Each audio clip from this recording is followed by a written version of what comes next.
ሰላም ከመይ ኣለኹም ቤተሰብ እንኳዕ ናብ ዩቲዩብ ቻናለይ ብደሓን መጻኹም ኩሉ ይፈቱ ማለት እዩ። ሓደሽቲ ዝኾንኩም ላይክ እና ሰብስክራይብ ምግባር ኣይትረስዑ። ናይ ሎማዓንቲ ተሎ ማለት እዩ ንሪኦ ኣርትማቲክ ኦፕሬተር ኣብ ጃቫ ፕሮግራሚንግ ማለት እዩ። ስለዚ ቀጥታ ፋይል ኤክስፕሎር ንክድሞ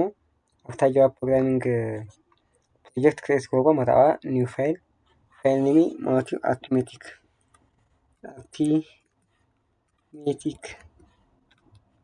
ኦፕሬተር ኢለ ማለት አርትሜቲክ ኦፕሬተር ዶት ኢለ ማለት ጃቫ ኢንተር እሺ ኣብዚ ሳምፕል እንትን የምፀልና ስለዚ ካልእ መምራፂ እንተልዩና ማለት እዩ ከዓ ኣብዚ ኣትሙ ኣብዛ ሶስት ማለት እዩ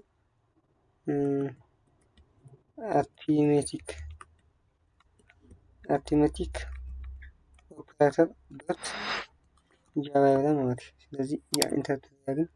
መፅኣ ማለት ስለዚ ኢንተር ካብኡ ሲንቴክሱ ናብ ፐብሊክ ናይ ጃቫ ማለት እዩ። ስለዚ ኣብዚ አርትሜቲክ ኦፕሬተር ክንከተልና ማለት ናይ መብዛሕትኦም ናይ ማት ስልሕታት እዮም ማለት ምድማር፣ ምቅናስ፣ ምግዳል፣ ምክፋል ማለት እዮም። ስለዚ ዲክላር ንገብር መጀመርያ እሞ ኢንት ኢለ ማለት ኤክስ ኢኳልስ ቱ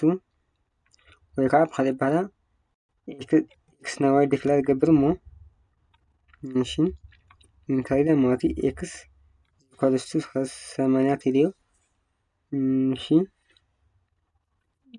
ዋይ ኢኳልስ ቱ ቫልዩ ኦፍ ዋይ ደግሞ 40 እሺ እዚ ቀጥታ ናብ ሲስተም አውትፑት ዲስፕሌይ ምግባር ንክእል ማለት እዩ። ሲስተም ዶት አውትፑት ኒው ላይን እዚ ማለት እዩ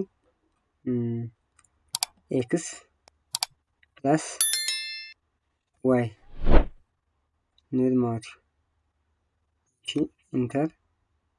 እንደገና ሲስተም ዶት አውት ፕሪንት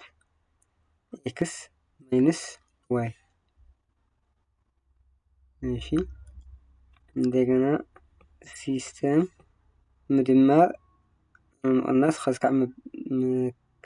ምብዛሕ ማለት እዩ ኤክስ ስታር ዋይ እሺ ቀፂልና ከዓ ምክፋል ማለት እዩ። ሲስተም ዶት አውት ፕሪንት ኤክስ ኦቨር ዋይ ማለት እዩ። እሺ ቀፂልና ኢንክሪመንት እና ዲክሪመንት እውን ንስራሕ ማለት እዩ። ሲስተም ዶት አውት ፕሪንት ኤክስ ኢለ ማለት እዩ ወይ ከዓ ፕላስ ፕላስ ኤክስ ኢንክሪመንት ክበሃል ተሎ ማለት እዩ። ሲስተም ዶት አውት ፕሪንት ማይነስ ማይነስ ወይ ከዓ እስኪ ኢንክሪመንት ኩሎ እሺ እዚ ንምንታይ ማለት እዩ ፎር አዲሽን ማለት እዩ ፎር አዲሽን እዚ ከዓ እንታይ ማለት እዩ ኢንክሪመንት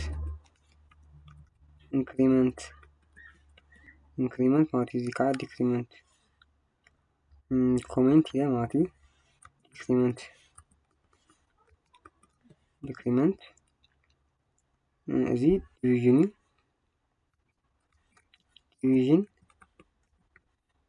ዲቪዥን ማለት እዩ። እዚ ከዓ ማልቲፕሊኬሽን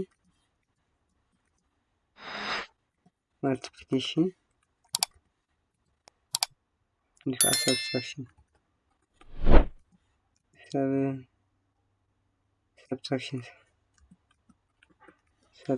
ማለት እዩ። ስለዚ ሴቭ ንገብር እሞ አውትፑትና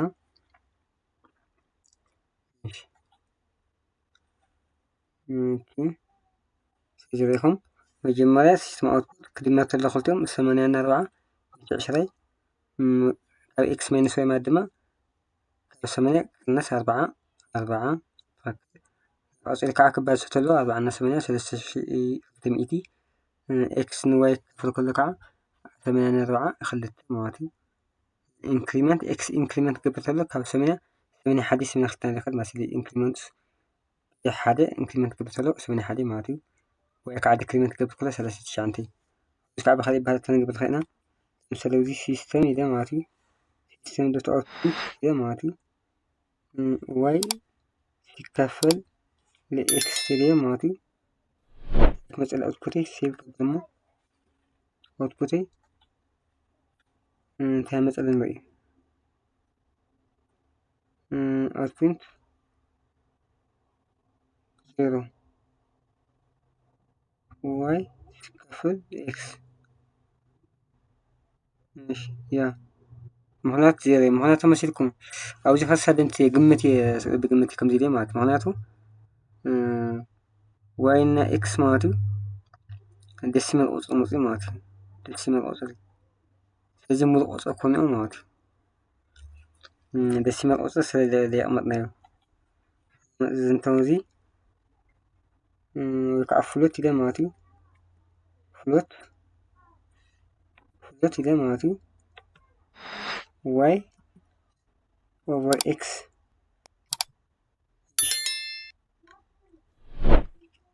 is equals to 0.0 ስለዚ ከዚ ሴሚኮሎን እሺ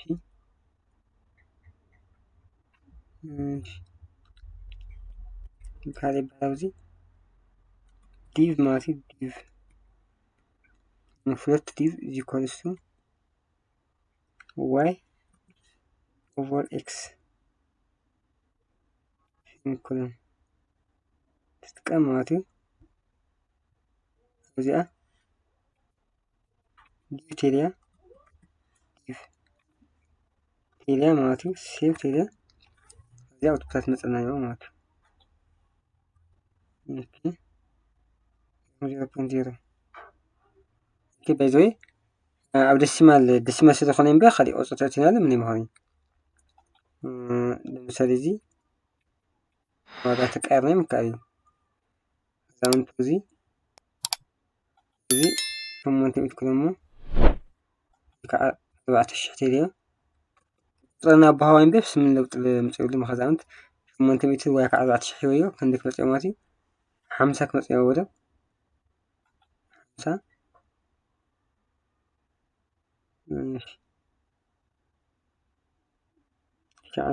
9 መፅኡ ሓደ 2 3 4 5 6 6 አይ ዋግኡ ተቀያይሩ እምበር ona ቫልዩ ባሃው እምበር ምን ለውጥ ነገር የብሉኝ ማለት እዩ ተሞክረኩምስ ምን ለውጥ ዝመፅእ ነገር የብሉኝ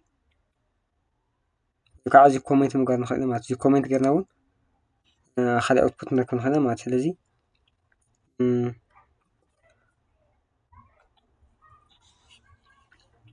ኦኬ እዚ አውትፑት ናይ ማለት እዩ ስለዚ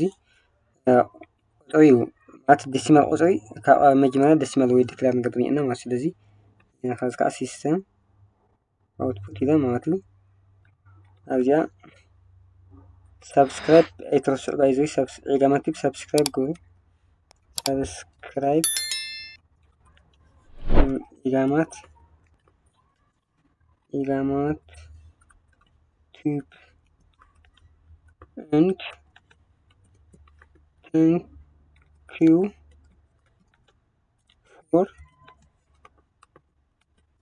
watching save share output ዝረክብና ማለት ስለዚያ ሰብስክራይብ ማለት ንምንታይ ክፍተት ተፈጥሮ ተልና ማለት እዩ ኣብዚ ክፍተት ስለዝና ናይ ሓደ አውትፑት ክፍተት ስለ ሓደግና እዚ ዲሊት እሺ ዝውን ከፀግዖ ሶሪ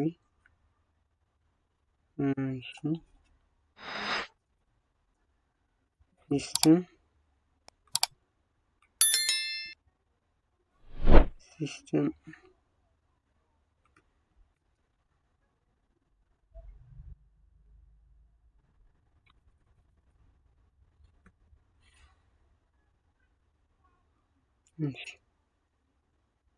እዚያ ከተፈኘነ ማለት እዩ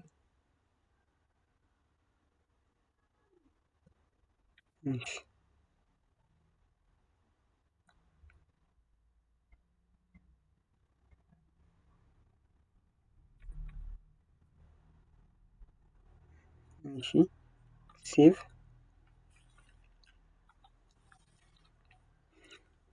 إذا كنت معاري مثلا ماتي سلازي إذا ما تيب سبسكرايب قولوا حدش تكونهم ماتي لما عندي سرنا كم يجي مثلا أسأل بخلي برنامج كان نرخب كان شعور ده حنسنحو سلسة معهم يعني لي thank you